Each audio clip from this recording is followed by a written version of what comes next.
Hello students, ये मैं आपको आज कंपोनेंट फिजिक्स में कंपोनेंट लेना और वेक्टर को समझना बहुत जरूरी है। उसके बिना फिजिक्स आगे नहीं बढ़ती। तो आप मेरा ये वीडियो ज़रूर देखें। तो ऐसा है कि ये इंक्लाइंड प्लेन है एट एन एंगल थीटा। यहाँ से एक कोई पार्टिकल प्रोजेक्ट करा एट एन एंगल अल्फा,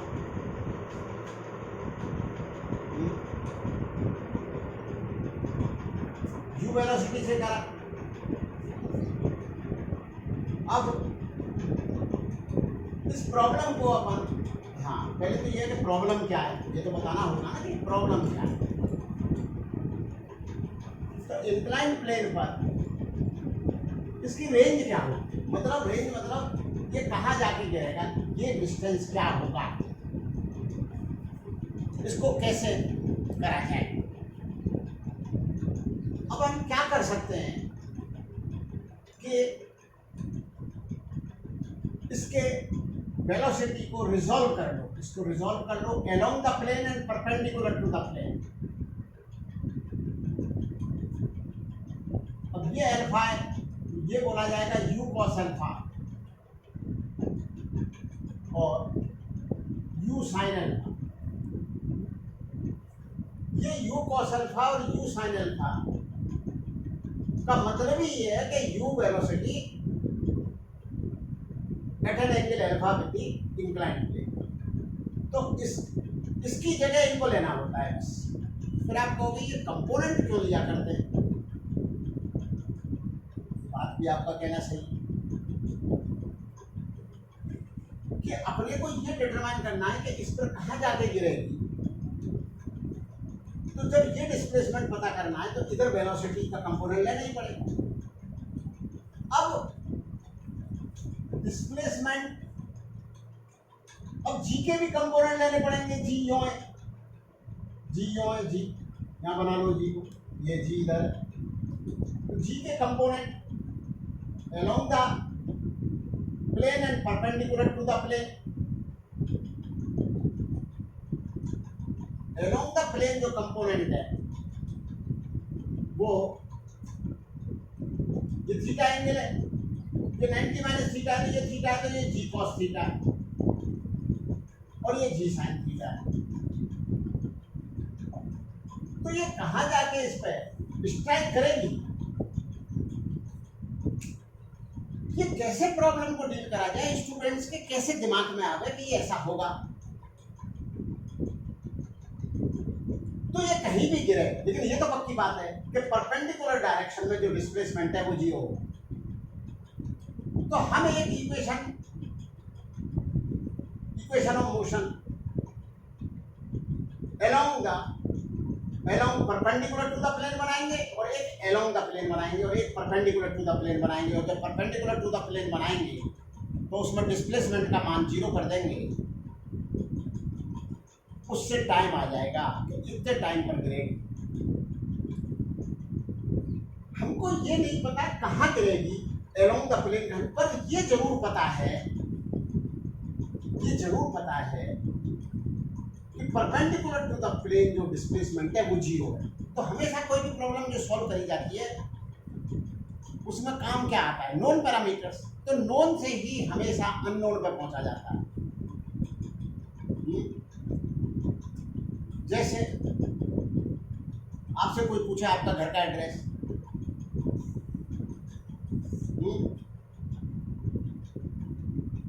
तो आप क्या बताओगे, वहां पर कुछ ऐसे पहले मकान या गली बताओगे जो नोन हो, उन नोन के द्वारा आपके मकान पे पहुंच जाएगा कैंडिडेट। और यदि आप खुद ही बहुत ज्यादा नोन हो तो और दूसरे लोग आपके टर्म्स में एड्रेस बताएंगे।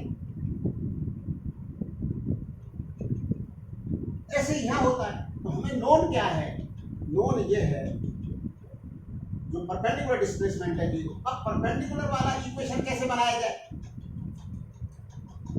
तो ये जो है बात है जो 9th क्लास की ही अप्लाई होती है, बस 11th क्लास में आकर के हो क्या जाता है कि एक कंपोनेंट ले लिए जाते हैं, कंपोनेंट लेने के बाद अलग अलग डायरेक्शन में इक्वेशन बना दिए जाते हैं। अब बना देते हैं परपेंडिकुलर टू द प्लेन, तो S बराबर लिख दें ut plus half A T square. अभी तो जनरल इक्वेशन लिख दो, जनरल। अब इसमें पुट कर दो displacement 0, u initial velocity perpendicular to the plane जो कितनी है u sin alpha, u sin alpha into t।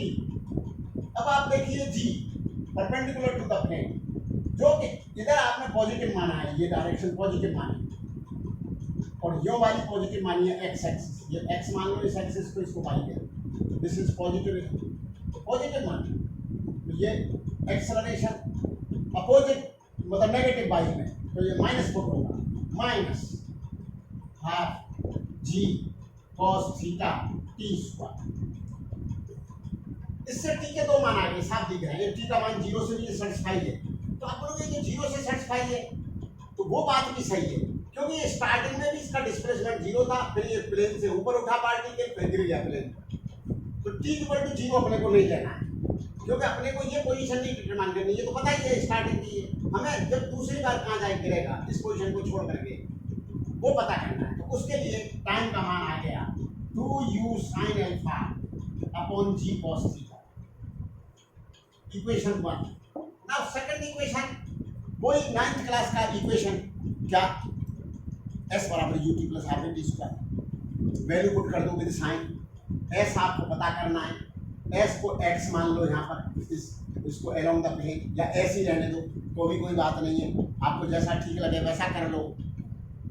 चलो ऐसे ही रहने देते, कितनी दूर जाए गिरेगा उसको s नाम दे दे। s बराबर फिर इक्वेशन लिख दो ut plus half A T square, और इनमें जो वैल्यू पुट करो जो नोन है वो विद साइन पुट करो। तो टाइम आपको नोन है ही, तो टाइम में अभी पुट नहीं कर रहा हूँ, मैं पहले अभी u पुट कर रहा हूँ अलोंग द प्लेन। तो u कितना है, u along the plane u cos alpha है, u cos alpha into t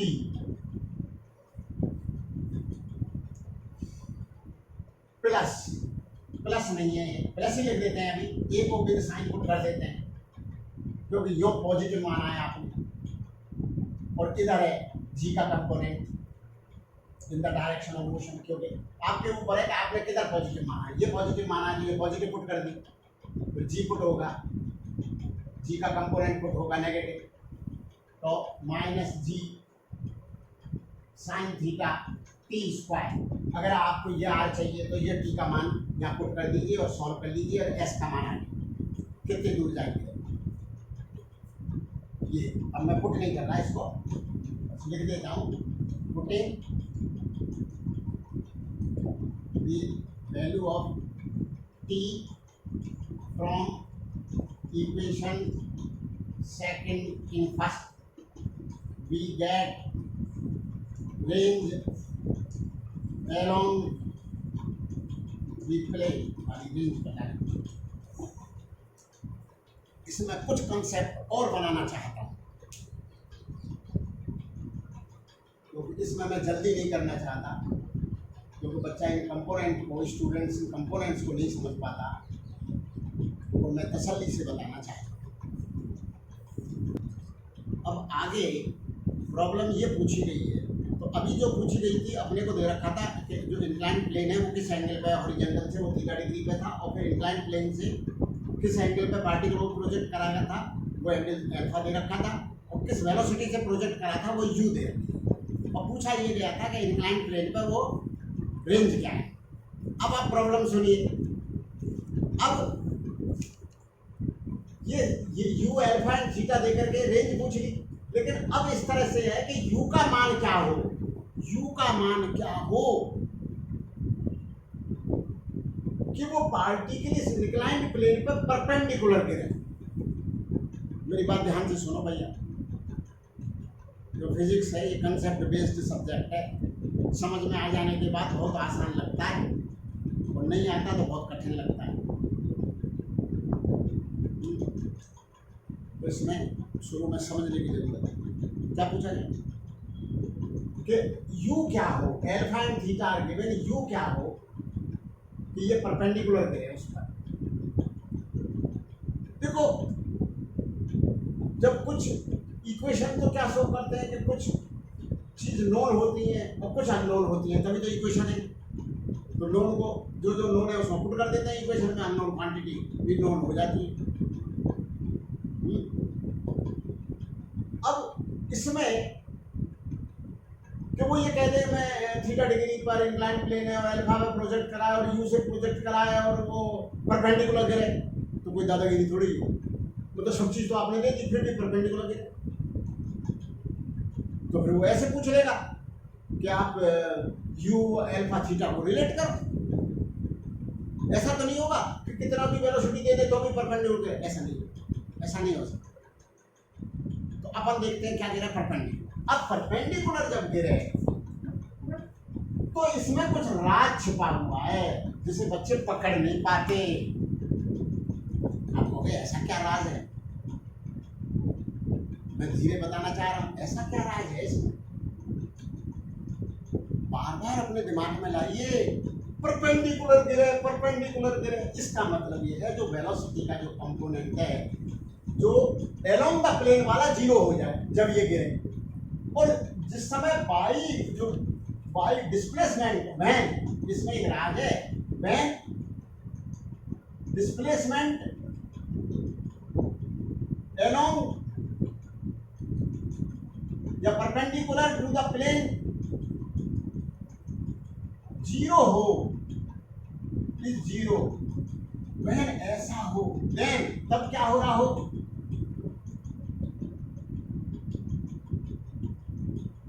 ये वाला डिस्प्लेसमेंट जीरो हो रहा हो, उस समय ये वाली वेलोसिटी जीरो। जब ये वाली वेलोसिटी होगी ही नहीं तो पूरी वेलोसिटी का कंपोनेंट यही होगा ना, तो उस समय vx जीरो, कब vx zero when y zero. फिर आप कहोगे कुछ लोग इससे क्या करें, तो मेरा जवाब है करेंगे इसी से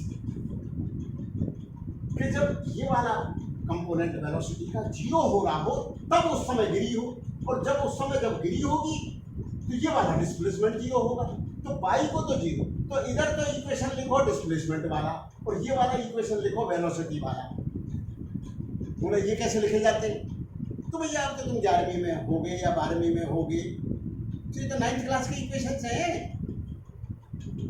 एस वी बराबर यू प्लस 80 है, यूनिफॉर्म एक्सप्रेशन में v बराबर u प्लस 80, तो अपन लिख रहे हैं v बराबर u प्लस 80। u कितना है स्टार्टिंग में along the plane, u cos alpha है, u cos अल्फा है। ये कितना है, g के बनाए थे अभी कंपोनेंट, g sin थीटा और g cos थीटा, तो minus g sin theta into t बराबर vx है, इसको जीरो कर दो तो t का मान आ गया u cos alpha upon g sin। इतने समय में अगर उसको वो इतने समय में गिरता है पार्टिकल, इतने समय में, तो उसकी ये वाली वेलोसिटी खत्म हो गई। बोला कैसे खत्म हो गई, अरे u cos अल्फा थी है, u cos अल्फा ने g sin theta into t के बराबर खत्म, u cos alpha minus g sin theta into t बराबर जीरो कर दिया, क्योंकि इस डायरेक्शन में किस रेट से कम हो रही है, g sin थीटा से, तो t समय में कितनी खत्म हो जाएगी, g sin थीटा t, और थी कितनी हो u cos अल्फा, तो g sin थीटा t और u cos अल्फा बराबर है। बहुत कठिन सवाल नहीं है लेकिन कंपोनेंट को समझना है। ये इस टाइम पे y को जीरो करना है। अब यो वाला y का इक्वेशन लिखूंगा, आप कहो तो मैं यो ही लिख दूं जिससे बच्चा पकड़ ले, तो मैं टेढ़ा लिखना चाह रहा हूं। यो वाला इक्वेशन y का लिख रहा हूं y का, तो सुनो y बराबर ut plus half A T square है, तो आप इसको ध्यान लिख देते हैं सीधा, तो y का मान जीरो करना है मुझे, और u कितना है परपेंडिकुलर टू द प्लेन शुरू में u sin अल्फा, और ये क्या था कंपोनेंट u cos अल्फा, तो u sin alpha into t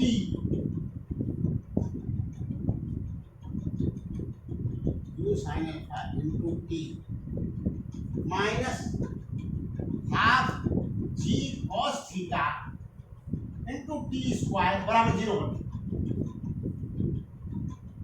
लो जी 0 कर दिया। तो यहां से टी का मान आ गया, एक तो टी का मान 0 है क्योंकि स्टार्टिंग में भी डिस्प्लेसमेंट 0 है, तो वो वाला टी नहीं लेना है, वो वाला टी लेना है जब ये वाली वेलोसिटी 0 हो गई है।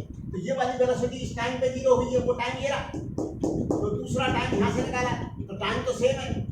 क्यों? कब परपेंडिकुलर कब गिरेगा? जब गिरे तब ये वाली वेलोसिटी 0, तो गिरने का टाइम अलग से निकाला और ये वाली वेलोसिटी का 0 निकाला, दोनों टाइम बराबर कर दिए, कंडीशन आ गई। ये वाला टी है u sin 2u sin alpha upon g cos theta. इन दोनों को आप इक्वेट कर दीजिए, u का मान आ जाएगा in terms of known parameters. अब प्रश्न उठा कि आपको ताज्जुब होगा कि मैं जब ये दोनों बराबर करे, ये दोनों बराबर करे तो बहुत अच्छी बात बताने जा रहा हूं मैं आप सब लोगों को। ये दोनों बराबर करे तो यू कट गया, मुझे इतनी देर में पता लगी जब मुझे, क्योंकि मैंने कोई चीज रट थोड़ी रखी है, कंसेप्ट बेस्ड है मेरा पढ़ाना, तो यू कट गया। आप कहोगे अभी तो आप इतनी देर से डींगे मार रहे थे कि यू का मान निकालो, ये तो बात आपकी फेल हो गई। और मेरी आगे की बात सुनो, फेल कैसे हो जाएगी? यू तो कट गया, इसका मतलब ये है कि आपसे ये भी पूछा जा सकता है कि ये परपेंडिकुलर गिरेगा, ये इस बात के इंडिपेंडेंट है कि यू का मान क्या होगा। परपेंडिकुलर गिरना डिसाइड होगा अल्फा और थीटा रिलेट करेंगे कि अगर इतने डिग्री पर है वो इंक्लाइंड प्लेन, तो इतने एंगल पर प्रोजेक्ट करो तो पक्का परपेंडिकुलर गिरेगा, क्योंकि यू तो कट गया। तो ये बात यू पे तो डिपेंड ही नहीं कर रही, तो क्या क्या कैंसिल होता है। अब आप देखिए यू कट गया, जी कट गया, तो ये आ गया cos alpha upon sin theta बराबर cos alpha upon sin theta बराबर 2u sin alpha upon cos theta. अच्छा ये तो कट गया, तो tan अल्फा बराबर देखो 2 cot थीटा या cot थीटा बराबर tan अल्फा बाई 2। ठीक है, अब आप बात देखिए कब गिरेगा परपेंडिकुलर, अगर आपको अल्फा गिवन है, अब आपको अल्फा गिवन है, मान से लिखिए